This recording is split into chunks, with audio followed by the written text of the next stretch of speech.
किया। तो फ्रेंड इनके नियम के अनुसार क्या है, तो हम आपको उसे बताने जा रहे हैं। तो फ्रेंड क्या है, हेनरी के नियम के अनुसार, हेनरी के नियम के अनुसार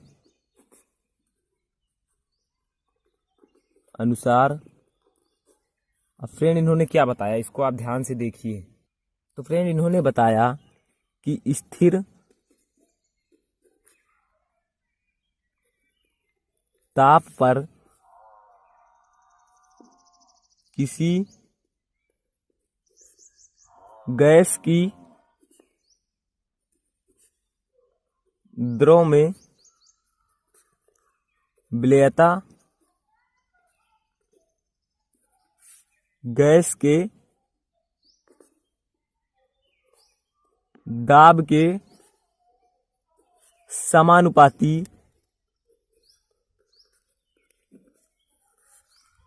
होता है। तो फ्रेंड अब आप इससे निष्कर्ष निकाल सकते हैं कि हेनरी का नियम किस पर आधारित है। तो हेनरी के नियम के अनुसार स्थिर ताप पर किसी गैस की द्रव में विलेयता गैस के दाब के समानुपाती होती है। तो यानी कि कोई द्रव है, जैसे फ्रेंड मान लीजिए ये क्या है, ये एक पात्र है।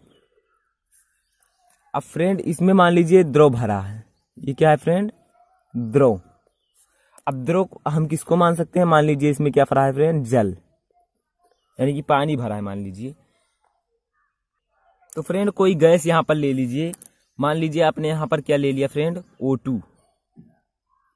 तो O2 की इस जल में विलेयता किस पर निर्भर करेगी, आप इस पर जितना ऐसे दाब लगाएंगे, आप जिस पर जितना दाब लगाएंगे उतना ही ये गैस इस जल में मतलब घुलेगा, विलेय होगा। तो इनके नियम के अनुसार क्या है फ्रेंड, स्थिर ताप पर किसी गैस की द्रव में विलेयता गैस के दाब के समानुपाती होती है। तो जब आप इन दोनों को घोलेंगे, अगर आप दाब लगाएंगे, मान लीजिए ये है, आपने इसके अंदर आपका मतलब जल और O2 है, तो आप ऐसे जब दाब लगाएंगे तो ये जल जो है, O2 जो है जल में बहुत अच्छी तरीके से घुलेगा, यानी कि जो विलेयता होती है इन दोनों की वो दाब के समानुपाती होती है। तो फ्रेंड अब अगर आपको लिखना हो इसका इक्वेशन तो आप कैसे लिखेंगे, तो ये देखिए, ये है क्या है, तो ये है फ्रेंड घुली हुई गैस की मात्रा किसके समानुपाती होती है, आप लोग जानते हैं। दाब को किस अक्षर से प्रदर्शित करते हैं फ्रेंड, P से। तो जो घुली हुई गैस की मात्रा होती है वो दाब के समानुपाती होती है। तो अगर ये हम इसका चिन्ह हटाएंगे, अनुक्रमानुपाती का जब हम चिन्ह हटाएंगे तो यहां पर हो जाएगा friend Kp, K and P। तो फ्रेंड ये है हेनरी का नियम, इसको आप अच्छे से समझ लीजिए, M इक्वल टू Kp। ये देखिए फ्रेंड, ये है आपका हेनरी का नियम। तो आपको समझ में आई होप कि आ गया होगा कि हेनरी का नियम क्या है।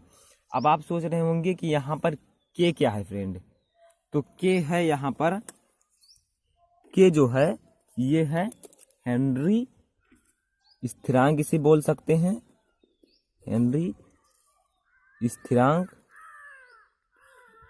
या फिर आप इसे एक और नाम से बोलते हैं समानुपाती स्थिरांक, समानुपाती स्थिरांक। तो फ्रेंड के जो है यहाँ पर इसका दो नाम है, हेनरी स्थिरांक या फिर समानुपाती स्थिरांक।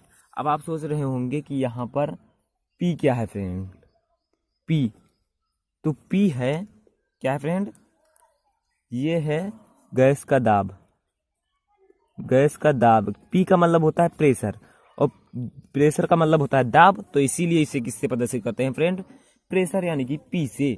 अब इसके बाद फ्रेंड आप यहाँ पर यम सोच रहे होंगे, यम भी यहाँ पर इंपॉर्टेंट है।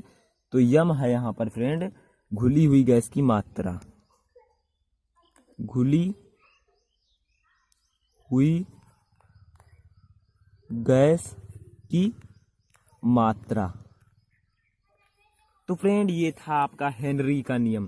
तो एक बार फिर से हम इसको आपको बता देते हैं अच्छे से कि हेनरी का नियम क्या है। तो फ्रेंड ये देखिए हेनरी का नियम क्या है, पढ़ लीजिए आप अच्छे से। तो हेनरी का नियम है, इन्होंने किसी गैस की द्रव्यता के आधार पर नियम दिया।